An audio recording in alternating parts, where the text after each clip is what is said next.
And we're live. I'm sure we're live. We're live. We're live. We're live. We're having a technical difficulty here, people. Hold on. Just a second. Just a second. Just a second. Just a second. Hold on. Just a second. Just a second. Just a second. Just a second. Okay. Happy Friday. Happy Friday, everybody. Happy Friday. Say that again. Happy Friday. Oh, you sing. You have other talents I know not, I have no knowledge of. Happy Friday. I do sing. You sing, you dance. Yes. Yes, it's called adult ADHD probably. So you're a quadruple threat, not a triple threat. You're a quadruple threat. Yes, if you count the ADHD, then yeah, that's I really don't have it. So not to insult anyone who really does, but okay. Well, everyone, welcome and welcome again. Happy Friday to another episode of the Social Media Scene. I am Alice Fuller, principal consultant of Sure Social, a boutique social media marketing consulting business, and I'm also the co-host of this illustrious show. I need a new word besides illustrious. It just feels good coming out of my mouth. But I need a new word. It does. Illustrious just has such a feels good. Luxurious, smooth, silky feel. Yeah, just feels. Stay with it. It just feels good. It just feels good. Yeah. And so go ahead and introduce yourself, Chitachi. I shall. My name is Chitachi Edwu. I am a media professor, the host of Media Scope, which is celebrating the 1-year anniversary today. I'm all things media, tech, and pop culture, and so pleased to be the co-host of this illustrious show. Oh, sometimes you just want to flex those 3-syllable words you learned in high school every now and again, you know. Yep, SAT words. Yes. Yeah. Yes. So we're going to go ahead and get started today. Okay, so before we dive into social media, we want to give a shout out. Go ahead. Okay. Okay. Maybe somebody's calling in, a special call. Somebody is calling, but you just have to wait. You should have called before the show started. You should have thought about that before. Yes. So yes, this is actually, it has a lot to do with social media because it's all over Twitter. If you have not heard. Well, we've talked about this before. You probably heard that Sesame Street is moving to HBO. It's still going to be on PBS, but they are going to be showing new episodes of Sesame Street 9 months after they debut or premiere on HBO. And so in this reorganization, they're reorganizing some people out. And Surprise. And I'm a little annoyed because, we grew up on Sesame Street. Yes. Sesame Street started in 1969. Wow. So needless to say, if you were born any time in the 20th century, you've been touched by Sesame Street. And so longtime cast members, Bob McGrath, who plays Bob, he's 84. Did you know he's 84 years old? No. Yes. Emilio Delgado, who played Luis, he's 76. And Roscoe Orman is 72, and he plays Gordon. Remember bald-headed Gordon? Yes.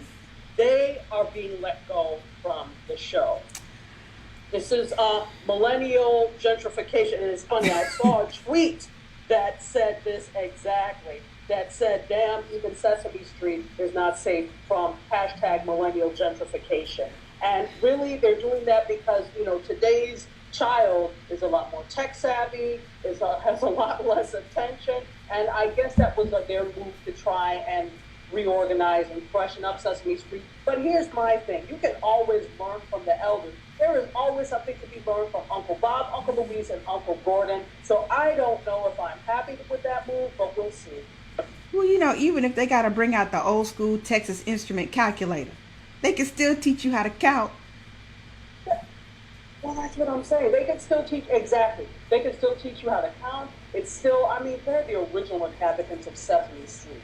I'm already mad that they don't have some of those cool little things like a loaf of bread, a container of milk, and a stick of butter in the middle of it.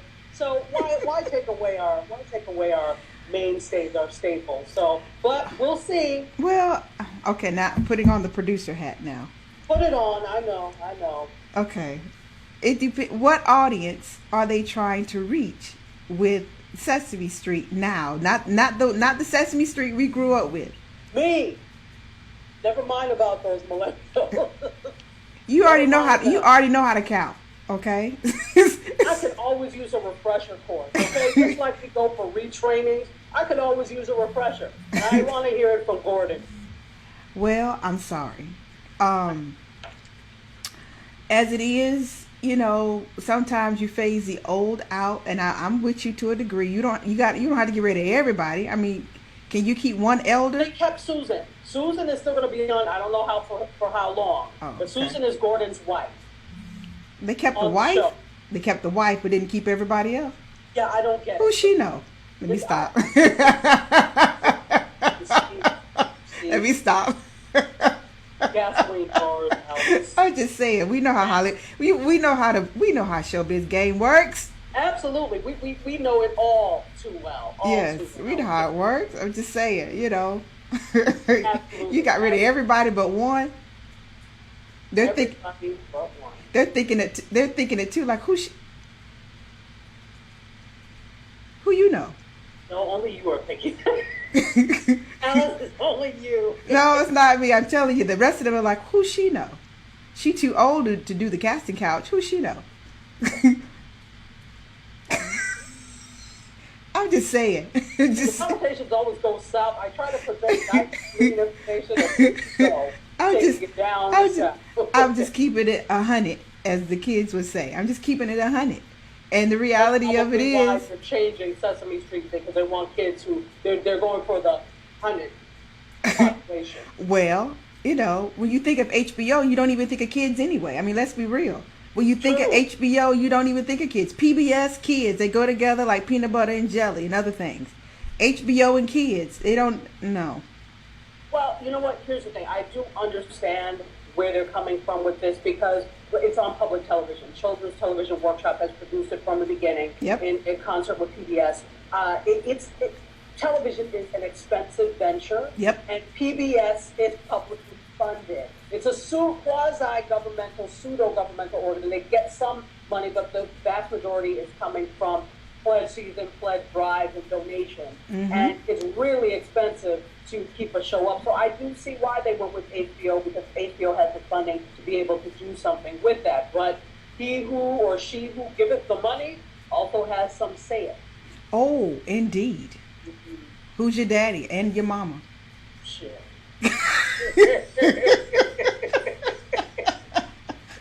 Okay. Yes. Now, back to social media Yes. and the fun things we do with social media. Now, we are using Facebook Live, as everybody knows.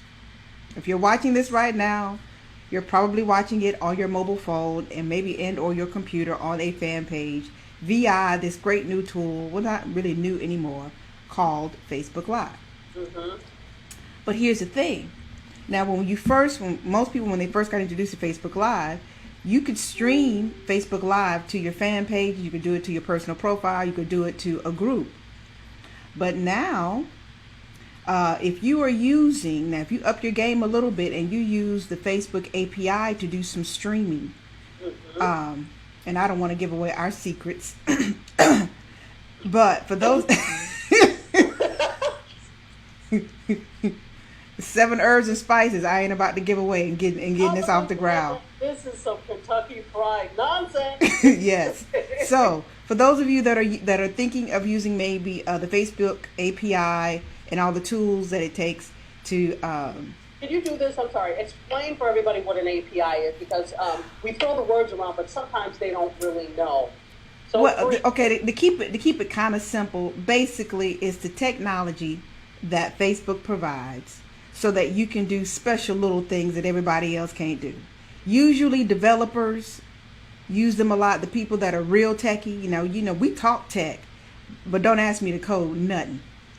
I'm a copy. My thing is copy and paste. I can copy and paste some HTML like nobody's business, but don't ask me to code anything. I learned HTML and learned coding back in the day when it first came out. Don't ask me to do it now. Once you get past the words HTML, I'm out. Forward slash. That's it. Blank. So for those of you that are thinking of doing Facebook Live without the mobile phone, now that's what I'm saying. If you're using it with mobile phones, this does not apply to you. But if you're using it using this new the APIs and all the tools that Facebook provides, now you can tailor your streams to people by their age and location. This is kind of hot. Big deal. This is kind of hot. Now, for those of you, especially if you want to do some target marketing, we only want to reach people in DC. We only want to reach people in Philly or LA, North Carolina, wherever. Now you have that opportunity to do that. And again, though, we're not talking about people using the mobile phone. Like, you power up the Facebook app on your phone and you hit the little thing, the little icon that goes live. We're not talking to you. This is not available to you yet. Hold your ears. It's not. It's not available to you yet. But for those of you that want to up your game and use the Facebook. For those of you that want to up your game, okay, and use the Facebook. For those of you that want to up that's your game, odd. Okay, and use the really. Somebody's making us a liar because we're using the API stuff now. Yeah, we are. So, yeah. For those that are using it, then you can now tailor your streams to location and by age. I don't know why it depends. Well, I almost said I don't know why anybody would want to just narrow it down by age. But then too, there might be some instances where you do want to just reach, maybe the 18, the young people aren't here as much. But the on Facebook as much. But when you get to the late 20s, 30s, and 40s, definitely there might be some content that you can do, or maybe you just want to reach females too. Okay, it sounds like somebody's saying that we're having some technical difficulties on the stream. Really? Okay. Let me see what's going on. Okay, on my phone we're still going live. Okay. We're still live here too. Okay. So for that individual who just told me that the stream stopped, try refreshing your screen. Try refreshing. And if that doesn't help, then just shut down Facebook altogether and try again. Okay. So at any rate. Okay. So, all right. So again, for those of you who are using the Facebook API, you've got some new tools that you can play around with, which are really good, especially if you're trying to target people by age and by location. That's pretty hot. Absolutely. And I see the reasoning in why you might want to target somebody by age. The millennial is this sought after entity that advertisers are going after. I mean, why do you think they're on Snapchat like hotcakes? Yep. Because that's where millennials are going. Mm-hmm. And so, although maybe not the early side of millennials on there, maybe not so much, but millennials are 18 to age 34, 35. Yeah, that older set. That really covers, even though younger people are not using it as much, where you're talking about tweens and earlier teens. Mm-hmm. Once you start to get to 18, we're talking now about, some college students and things, and they use it a little bit more than the tweens and the teens do. They Still, do. Not as much, but, Oh, here's something else, too. You can also limit the audience by time zone. That's awesome. That's hot. I'm like, hey, you can hit the East Coast, you can hit the West, international. That's pretty good. That's pretty hot. So, yay. I mean, sorry, go ahead. I'm just saying that's crucial, because now we can broadcast this to Puerto Rico if we want to, just to Puerto Rico, or to, I don't know, wherever we want to go in the world, and we just want to talk to them. We can now do it. Well, and it makes sense because you think about it, and the growth of Spanish language media. Imagine being able to target to Puerto Rico, to Dominican Republic, to Spain, and having, or even the southwestern United States, which has heavy Spanish-speaking population. No hablo español. Do you know Spanish? Un poquito. That's it. A little bit. Okay, I am fluent. I am fluent in the Taco Bell menu. And that is That alone. that is not. That alone will not cut it. That is not So- fair. But I'm not saying us. I'm just saying in terms of broadcasters in general, being able to target, or whatever language it is you speak, or whatever it is that you're trying to push. You could talk to yoga enthusiasts. It's really key to be able to target. And this niche programming is becoming more and more of a phenomenon. So I'm not surprised that this happened, and it's really cool. Hey, we got to take advantage. Yes. Now, you can't go, according to my sources, you can't go any younger than 13, which makes sense because you have to be at least 13 to be on Facebook, to my knowledge. But as Yes. far as how old you want to go, no restriction. No restriction. And That's you can awesome. opt to post days or week-long live streams. Okay. That's interesting. So is this like now a scheduling? Okay, this is remember what I said before? Yes. This is the future of broadcasting. So you know what they're doing. You know exactly what Facebook is doing with this. Where they're going with this is, here's the thing. Since you are a media outlet using Facebook Live, now if you want to, schedule these by day parts, evenings and things of that nature, go ahead. We have no problem. You see where this is going. You see where this is going. Facebook is trying to become your new network. Absolutely. That's where this is going. This okay. See where this is going. You see. Uh-oh. Uh-oh. Okay, Uh-oh. we're good. Okay. But this is the future of things. So I'm eager to see what people are going to do with this, because you had the DNC and the RNC. Well, I know the DNC. I watched the DNC live stream on Twitter and on Facebook, and some on Periscope last night. And I still prefer, in all honesty, the Twitter, watching it on Twitter and watching it on my phone as opposed to Facebook. But only because, maybe it seems like ABC had Facebook. Yes. CBS had Twitter. Now ABC had their host. If you're into ABC News, and you may have known who the hosts were. CBS had they made sure to reach a younger, up and coming young 20 Hispanic kind of demographic with their hosts. I was like, well, look at you, CBS. We see you. They're not playing. No. It's not an option anymore.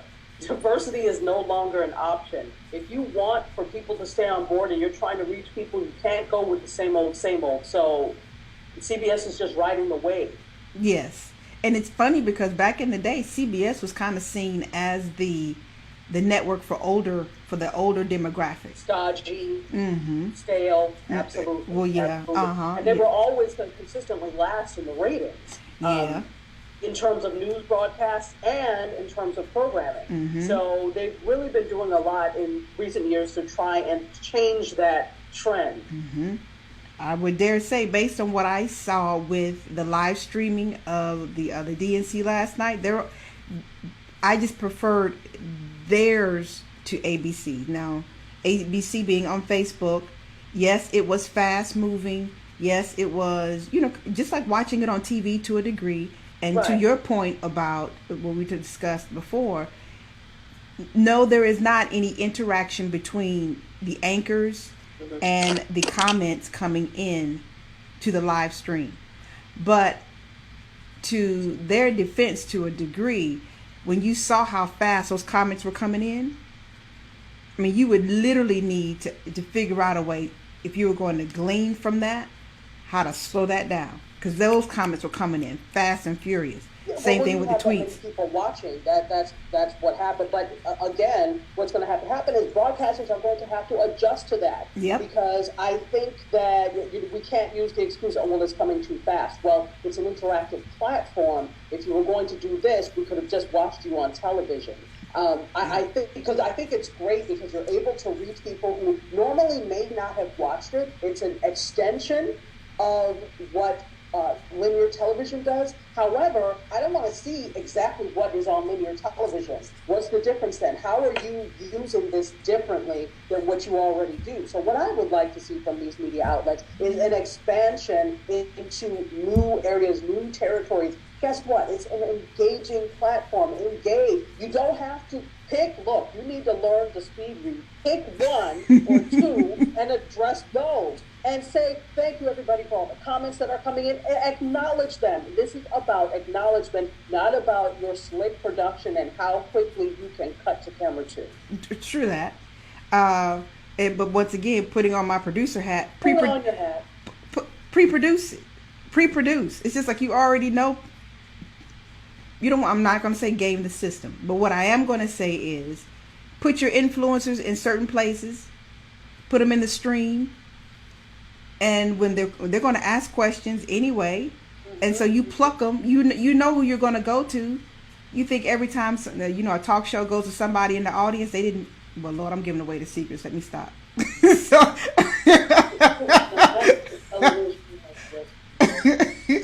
But at the end of the day, yeah, there's a way to do it so that you get that interaction, and somehow the other, make it more controllable so that you can get that back and forth that you need. Okay. I agree. Yes, there's a way to do it. You were talking about yesterday the whole, and I've seen this too, the whole thing with Facebook and affordable housing, and I find that fascinating. Yes, it appears. Well, not even appears, it is what it is. As when you have an organization as big as Facebook, which means it's like Walmart coming into a small town to a degree.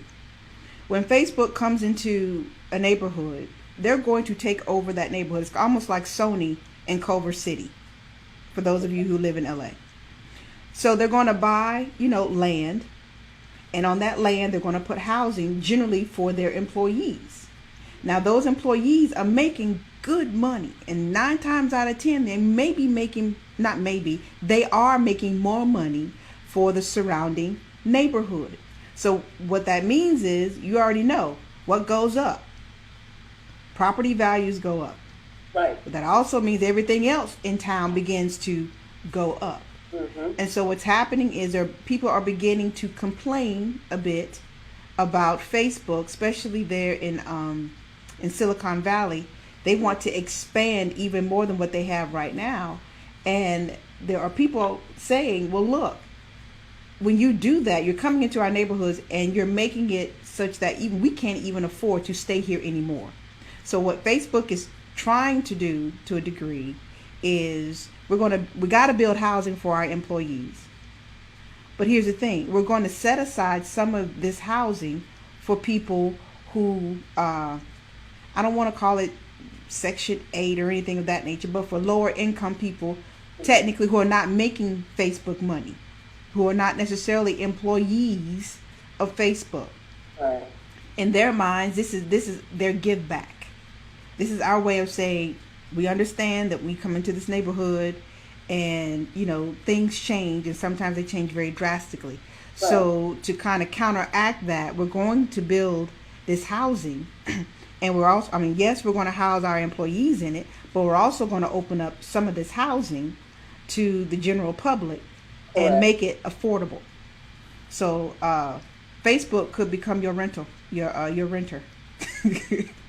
so it's like they're getting into the whole real estate game as well. And it's not just Facebook. You see this with a lot of different, you're going to see this with a lot of different tech startup companies. Mm-hmm. And think about it. When you're a startup, and not that Facebook is a startup, they're well beyond that at this point. They're well over 10 years old. Mm-hmm. But a lot of these tech startups, a lot of the ones that are building apps, they're going into neighborhoods where the costs are low, obviously. They're not going to, if you're a startup, you don't have that kind of capital available to rent in a high rent district or own in a high rent district. So you go after, for example, here in Miami, you talk about Wynwood and the design district. Those were all old warehouses. It was really urban blight. And you started to see little by little, well, Wynwood has become an arts district, but it's also become a hub for startups. And you start to see those people come in, and then what happens? The real estate goes up. Mm-hmm. From value and starts to price people out. Yep. So this is just going to get worse if that's the word. Yeah, I suspect there'll probably be more reports of this. I suspect too. This has been going on for a little while, and it's just probably beginning to really bubble to the surface of things now, where even media outlets are saying, "Hey, what's going on over here with this neighborhood?" And Facebook, yes, you do great things within that neighborhood, but you're also kind of squeezing out the people that were there before. Correct. Without any regard for the history of the neighborhood, the history of the residents, and no respect. I have a very, I'm not a good one to talk about. So how do you really feel? Well, let me pull up the microphone. I mean, just really quickly, I lived in Washington, D.C. for 9 years, and I saw the rapid gentrification that started to happen there and started to price out people. I mean, your nickname for D.C. was Chocolate City. Yeah, not so much anymore, and it's a shame that it prices out people. But I have to say, on the other side of this, those inhabitants of the neighborhood, while the rug gets swept out from underneath you, you need to try and hold on to that rug. Plant both feet on firmly, and don't sweep it out from underneath you. Find out how you can get involved, and it's like there are a lot of citizens groups and things. You need to be focused on that as well. There are other issues facing the neighborhood, but you need to be focused on, there are probably some tech startups and other places that are going to come in. How can we ride the wave in terms of getting involved? How can we get them to give us training? You're coming in here, you ought to feel obligated to provide some training. Teach us how to code. Teach us these types of things. Yeah. There needs to be provide some jobs for folk. Provide jobs. Yeah, forget about just not just the people that you're already going to hire and you're bringing in from all across places in the country, but provide some employment. And I don't mean just cleaning up the place. I don't mean just in the lunchroom, in the cafeteria. Yeah. That's a job, and I'm now, for those of you that might get your feelings hurt because I said that, don't. You need, nothing wrong with having those jobs. What I am saying is Facebook, whatever startup company, whatever major startup company, or whatever major tech company, provide some opportunities so that you can get that diversity on, the CEO floor, the management floor, all floors, not just the bottom floor. That is what I'm saying. Absolutely. So it's up to them. It's corporate responsibility, and they need to start thinking about that, particularly when you're going into neighborhoods that have history and a history of people living there. You can't put them to the side, because guess what? Karma comes back. That's all I'll say. Oh, indeed. Okay, so now we're moving on to football. I watch football, but I watch it because, it's an abundance of men there. Oh, wow. And they, and they toss around this ball, and they run and stuff. And so, I like that element of it, but, I'm not really a sports fan. But for those of you who are sports fans, NFL and Snapchat are now in a nice little relationship with each other. Now, it's kind of interesting because where NFL is concerned, I think demographically, once again, we were talking about millennials. Everybody, all these brands, all these companies are rushing to Snapchat because that's where the millennials are hanging out. And the millennials, by sheer numbers, there will be more of them in the future than the rest of us. So it's business, so don't take it personally. In many instances, it is what it is. So the NFL is hiring individuals to just focus on creating content for the Snapchat discovery. It's like, oh, this is interesting. That's very interesting. Now, you're a Snapchatter, Tachi. I am. I'm a huge Snapchatter. Do you have a favorite channel or a favorite that you watch? Can you hear me, Alice? I can hear you fine. For some reason, I can't hear you. I don't know what happened. Okay. This is weird. Have I dropped out? Give me a second. Oh, now you're gone.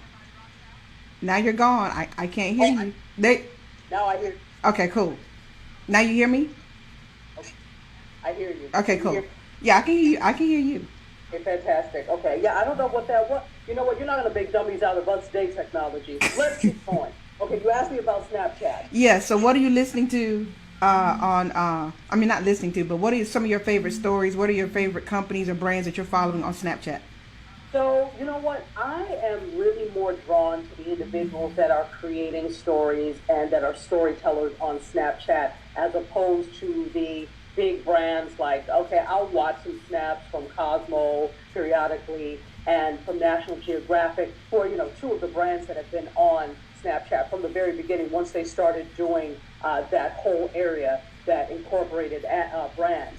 But I'm more into the individuals that are making some great stories. Like I follow this guy, Joe Wilson TV. He's done everything, comedian, but he just really tells some fantastic stories, and that's what I'm into. And I think, I can't say this for sure, but I think the vast majority of people are also doing that, and I think that advertisers pick up on that and follow suit and try to create the types of stories that Snapchatters like to listen to. Mm-hmm. Okay, well, football season is, how far are we out from football season? Is that September? Yeah, that should be September, right? Preseason is like kind of Augusty, September. So, and I know this because my old office faced the training facility where the Miami Dolphins played. Okay. So I would watch them. So once we got back to school, once school started in August, that's when, the pre-season was and they were training and everything over there. Okay. So. Okay. Well, last year, the NFL, they inked a deal to do curated collections. Now, once again, I don't really follow sports, but for those of you who do follow sports pretty hard, and I would imagine too, because when the football season hits, NFL has always been, I think for the last couple of years, they're very, very social savvy, very, very social media savvy, from the apps to the content and even to the engagement. Mm-hmm. So if you want to have a different experience, because everything now is, with so many people creating content across multiple platforms, it's very easy to get caught up in that we're going to create one piece of content and just shoot it across every platform. The NFL has been very, very, very creative in making sure that the content is platform specific. Mm-hmm. Mm-hmm. Absolutely. So everything that you put on Facebook may not be appropriate or may not work as well. That's a better way to put it. May not work as well on Snapchat, or may not work as well on Twitter. It won't. You really do have to be platform specific with some of your things. If you're just posting, a picture, I think it's okay to post the same thing on Facebook that you do on Twitter, but it shows that you're more aware and more engaged with what your audience likes and what the platform works with if you are platform specific. Mm-hmm. So, yeah, kudos NFL. Big ups, big ups, big ups, big ups. Another thing, going back to sports and Twitter, in case you hadn't heard, I know you heard, but in case all of our wonderful people watching out there in Facebook Live land, if you have not heard, the NBA will be producing, and I talked about this last week, I think, will be producing a pregame show for Twitter, and they have also inked deals with the Major League Baseball, the MLB, and with the National Hockey League. So you're going to be able to watch Major League Baseball and hockey on Twitter. So those are two sports that I really don't go for, but there are a bunch of people who do. I grew up across the bridge from Canada, so Canadians love their hockey. Yep. People on the border of Canada love their hockey too. True. So if you're into those two sports, if you're into baseball or hockey, you'll be happy to know that you can watch games now, matches, on Twitter. Okay. Well, Snapchat, as far as your live stories, they already have partnerships with the MLB, National Hockey League, the NBA, the PGA, and the NCAA. Sports is huge. Sports is Sports huge. is huge. And the NCAA is going to be really interesting because let me tell you, people are into their college sports more than they are into professional sport. If you look at stadiums that for example, okay, University of Alabama is like not really a comparison because they are the sports team, okay, but Roll Tide. But if you look at their stadiums, they spend way more money than they do for professional sports teams. It's such a way of life for so many people. It's a way of life. It is a huge way of life. So I'm not surprised that the NCAA and Snapchat or any of these things. In fact, I'm waiting to see when they're going to start having NCAA games, Big 10 games on other platforms as well. All right. So, moving on.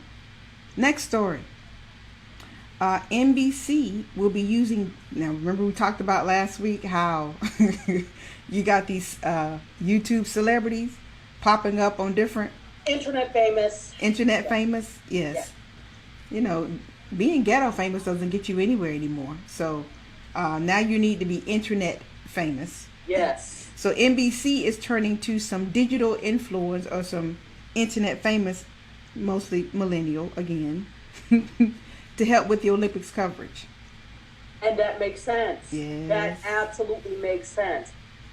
To see, you are more likely to watch something when your peers are involved. So while you may not want to see, although Anderson Cooper, he's a sexy somebody, although you may not want to see Anderson Cooper doing it. Anderson is sexy to the whole group of people. He's cute to me, though. That works. I'd watch Anderson. No, I like that Silver Fox thing. You've got to go in. But I'm saying if you're a millennial, that may not necessarily float your boat. But seeing somebody that is your peer may do that and may encourage you to watch. So, yeah, it's basically peer-to-peer marketing. NBC is very smart with that. Very smart with that. Oh, and if I could, just for a minute, John is watching on. So, hey, Don, thank you. And I'm glad you like the coordinating earbuds. It was not purposely done, but thank you. I'll make you think it was. He said the coordinating, because it's got the little purple thing. Yeah. And it matches your lipstick. That just happened. That's what happens when you like a color. It just it's okay. purple and everything. So here's one of the individuals now. I'm not familiar with this individual, but they've already set aside to hire a German DJ and comedian who has almost 800,000 plus YouTube fans. Really? And he appeared in the movie Pitch Perfect 2. I didn't see the first one. So I can't help you. Yeah, so 2 was not going to help. No. Okay, wow. But he's producing a series of videos for NBC featuring the U.S. Olympic athletes, including Michael Phelps, Missy Franklin, Maya Moore, and Clarissa Shields. So, you know, they're getting out of their comfort zone, trying to get younger audiences to consume or to watch the Olympics. Although in my mind, I would think everybody would watch the Olympics, but No, you're thinking like us. okay. I'm really not trying to be funny. When you look at, sometimes, you know, we use our own meter sticks to measure other things. Yeah, that's sometimes that's not the wise thing to do. Okay. Yeah, no, Gen X, everybody, millennials are not necessarily into the same thing that Gen X is or any of these things. So, But here's what's interesting. Who's playing the games? Hello. Yeah, no, it is. You know, we are not about to get on anybody. We can't even shot put anymore. So. Oh no! I already tore my ACL last year. You think I'm trying to compete and do anything? So yeah, no, those are the ones. You're absolutely right, because you age out of sports after a certain time because your body just can't handle it. Not to that level anyway. I'm not talking about just working out at the gym. I'm talking about 8-hour-a-day training. Your body just can't handle it. Nope. So yeah, it is millennials. You're right. But for some reason, I mean, I bet, and I don't have the exact numbers, but if you go back and watch and see who is the population that has watched sports I don't think it's so much millennial. First of all, they're not using millennial commentators to draw people in. So the fact that True, very they're not true, doing very that. true, very true, very true. So 'Cause- you have to draw them in. It's not just about Michael Phelps is probably not enough to get them to watch swimming. But if you have millennial commentators, if you do pre-shows with millennials, if you do things to draw them in, it's going to work.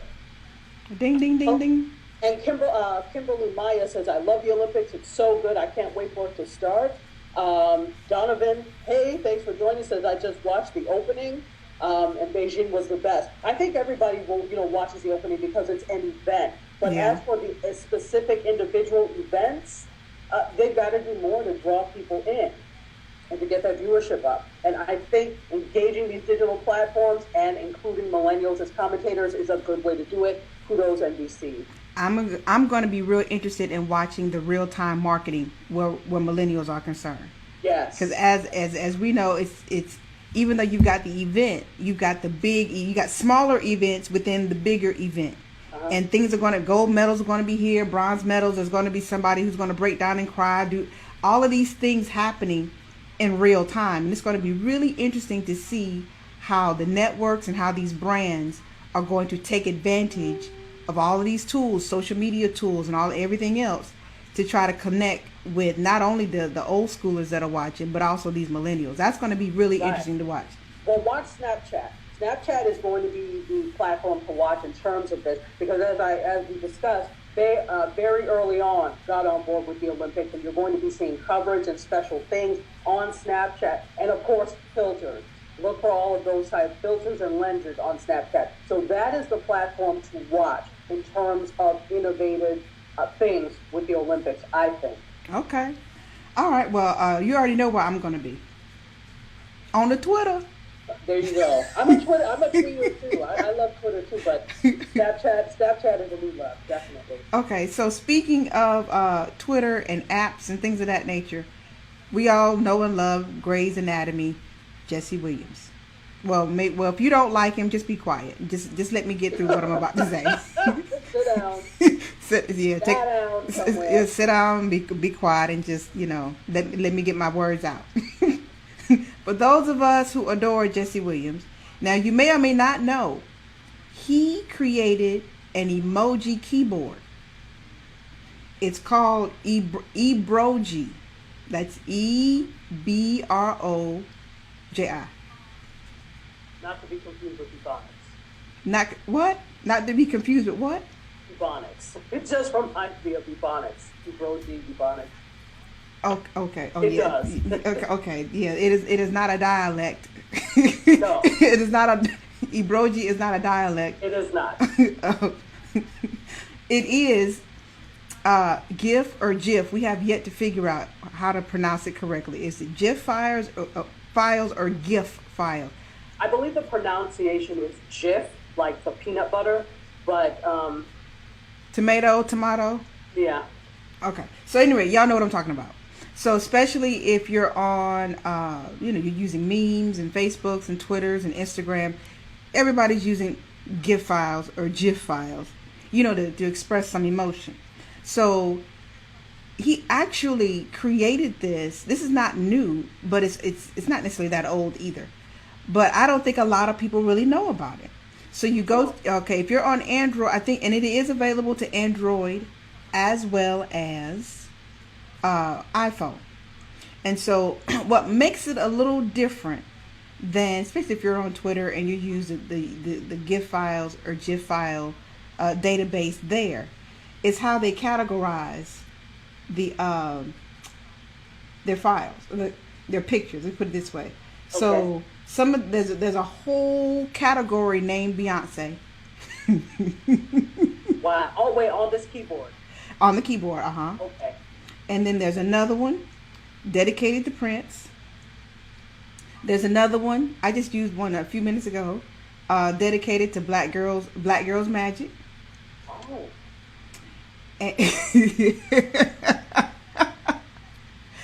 And so how it's just how they categorize the content is really what makes it different. Now some of these files you will see Jesse pop up in almost every category doing different things. That indeed is true. But not so much wherein it's just like, well, dude, every picture is you. So don't get that thinking at all, because it's not majority just him doing different expressions and things of that nature at all.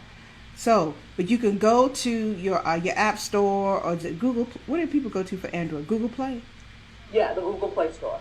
And look for Ebroji, Ebroji, and then it basically, when you're ready to do a text message or tweet or anything of that nature, if you're on the iPhone, you just hold down the little global sign or whatever icon, and that option That will pop right up. Mm-hmm. Wow. Well, you know what? I that's great. That's great. Do Ebroji Keyboard. Yes. Yeah. Okay. Wow. We Ebroji on, bro. Ebroji on. That's good. Now I'm trying to figure out how is he going to try to monetize this somehow or the other? Because at this point it's free 99. You don't have to pay anything for it. But I'm just wondering, is he? It's great. I'm glad to see him venturing. You know, I wish on one end I wish more some African American celebrities would dabble more into tech, or let us know that they're dabbling more into tech. You know, it's interesting because I can't remember. When I was at ABFF, I actually, Dima Martin asked, where are the brown-skinned emojis? Do you mean on the app they don't have brown-skinned emojis? Or are you just saying in general? Let us know. We'll answer it. I think... There's brown skin emojis. If you're on an iPhone, you just hold down the little, now the orange faces, they don't change so much. But if you do like the hands, you can get like a dark skinned hand. You can. And I use the blackest one. I do. They have, and yes, I use the blackest one because nobody ever picks that. That's another thing.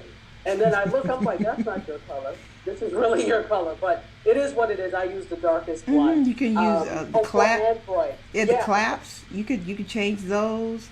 The little girl with the hand up. You know, she can be different complexions. Yes, on iOS. On iOS. Absolutely right. Android only has one skin tone. For real? Yes, because I have both types of devices. When I try to use the emojis, you don't have, unless you download some other type of keyboard that allow you to have that. But for the regular ones, no, you don't. That's something that we need to pick a bone with for Android, because... Come on, Google. You can do better than that. Yeah, it's terrible, because when I'm clapping, I'm like clapping with right hand, which is okay. You know, there's nothing wrong with that, but I would like my claps to be reflected. So, yeah, no, I understand. So, Dima, it's not doable now. That's something that we have to take up with Google. Also, Donovan says only the Android on Nexus has the diversity emojis. Okay, so if you have a Nexus, then you can do. But if you're using a Samsung or any of that, yeah, not so much. Thanks, Donovan, for that information. Also, certain text messaging apps, according to Don, have the diversity emoji, but you can only use it in an app. So basically, plan on clapping with white hands if you're using Android. Okay, so I'm just saying. But thank you guys for all of that information. That kind of sucks. It does suck. It does suck because people, and here, and like you put on your producer hat, let me put on my professor hat. There is something to the fact that people want to be reflected in the media and in technology, and it does have an effect. It does say that this is something that you cannot participate in if you don't see yourself reflected. Subliminally or on the surface, it sends that message. Yeah. So all of you that are in tech, you need to be aware that it's not just one group using your technology, and you need to be reflective of all of them. Mm-hmm. All right. So, last but not least, guess who has returned to the Twitter?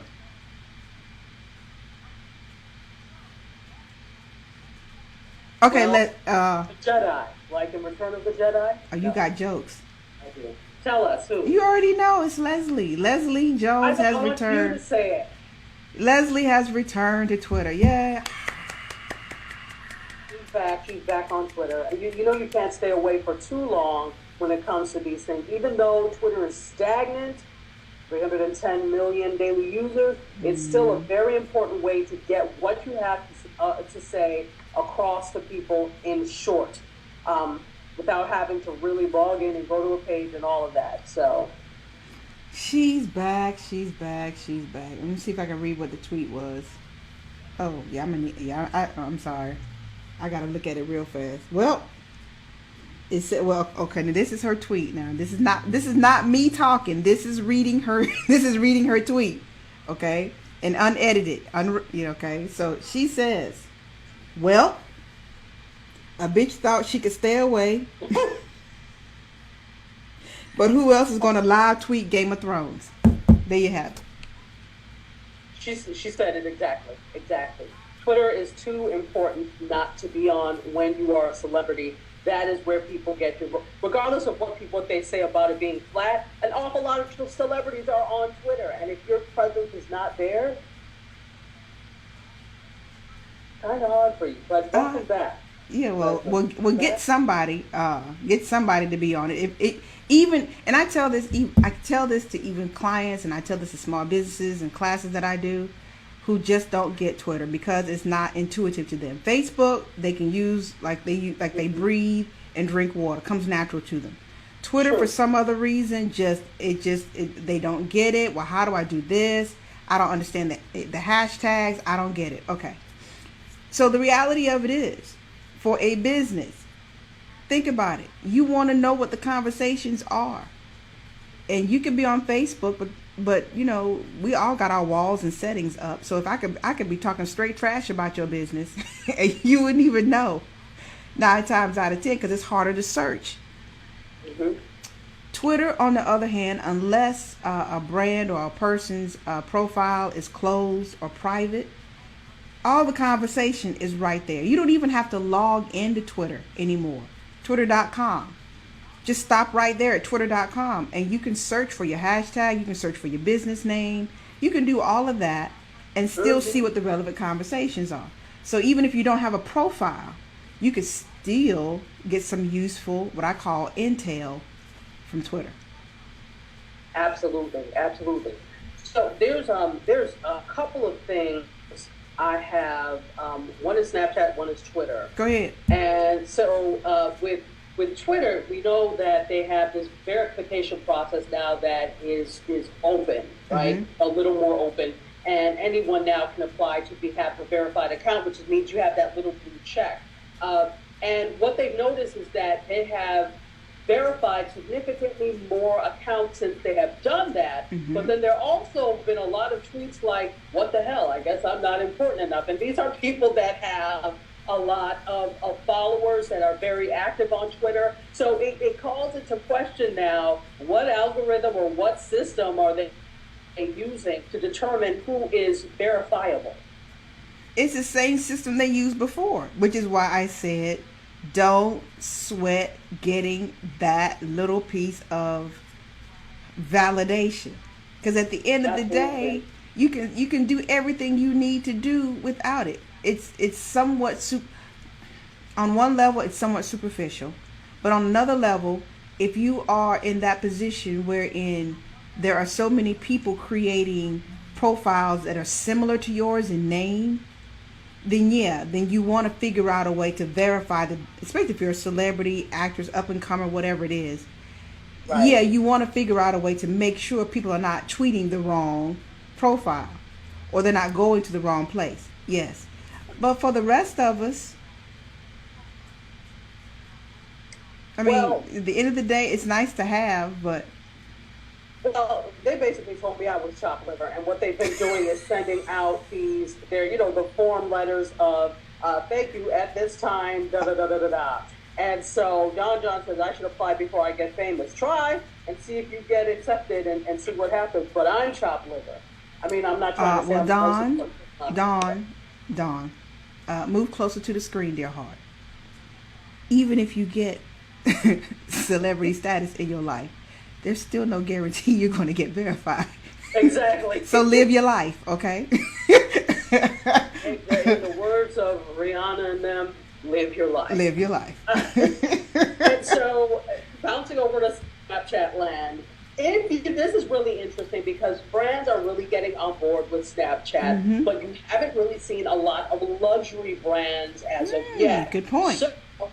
Tiffany and Company, as we know, the luxury brand that does all the wonderful jewelry, Yes. became the first luxury brand yesterday to buy a Snapchat lens. So they have their Snapchat lens called Love Not Like, and it's running live 24 hours. Yesterday it ran live 24 hours, and then in the U.S. and Australia, and then today in Italy it's running 24 hours.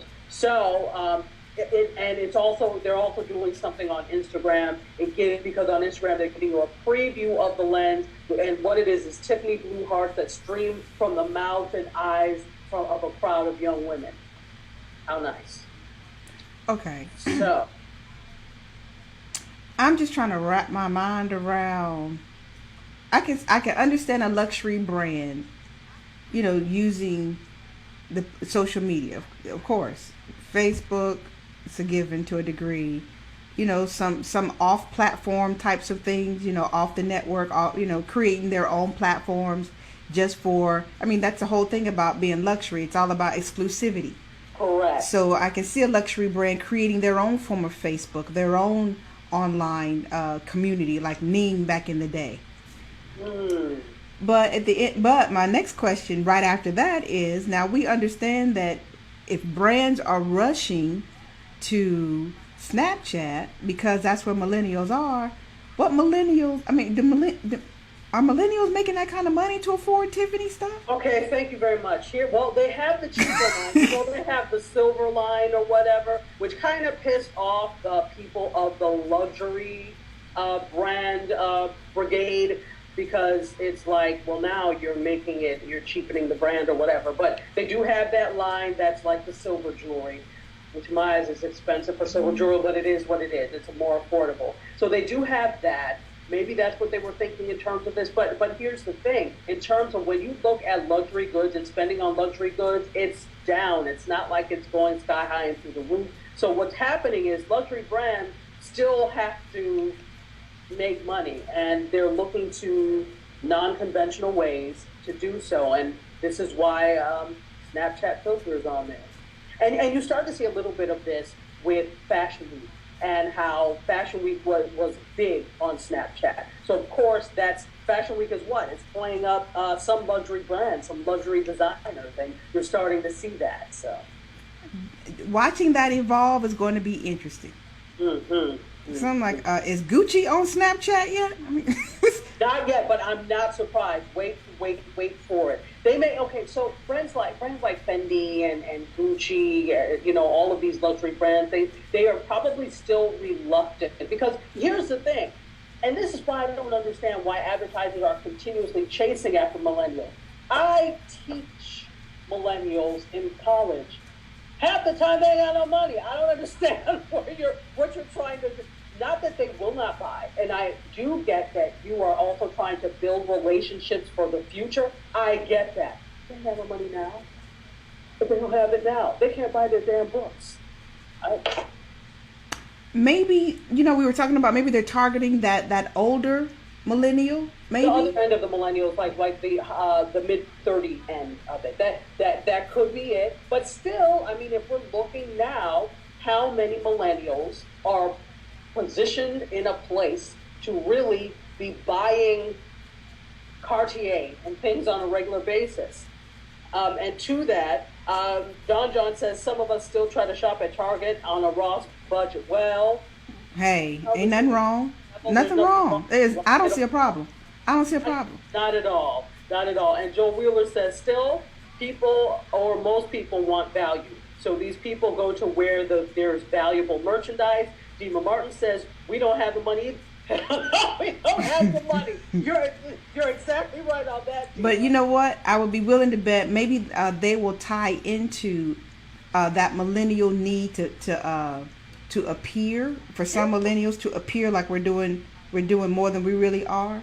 And that's even older people. That's a human need. That's a human that's thing. A human thing. But when you start talking about what everything is about, seemingly about me and what I relate to, and I want to appear to be successful, I want to appear to be able to afford this and that and the other, maybe that's what they're tapping into. That not fear of being left out, but that fear of I'm not exactly as successful as I want to be, so I'm gonna buy a Gucci something, I'm gonna buy a Tiffany something, and then make it appear as if I don't know.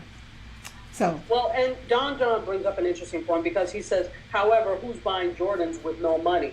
And there are people who you clearly know you need to save that money for a bill, and here you are with the latest Jordan. So you're right, Alice, it's really feeding into that. Here's the thing, all of these advertisers and these brands, they're not selling you just their product, they're selling you a lifestyle. That's it. If you wear this, you will have XYZ. Why are you not using this product? So they try to sell you the lifestyle, and then celebrities using these products and wearing these things make you even. I mean, again, remember last week we talked about Melania Trump and her dress, that white dress, which was gorgeous, cost $2,000. It sold out. As soon as she wore it, it sold out. So we are very influenced by advertising, very influenced by the people who push these products, because we have that need to belong. It's one of the needs. There's Maslow's hierarchy of needs, and one of them is self-actualization. So yeah, but higher on that list is like some food and some shelter and it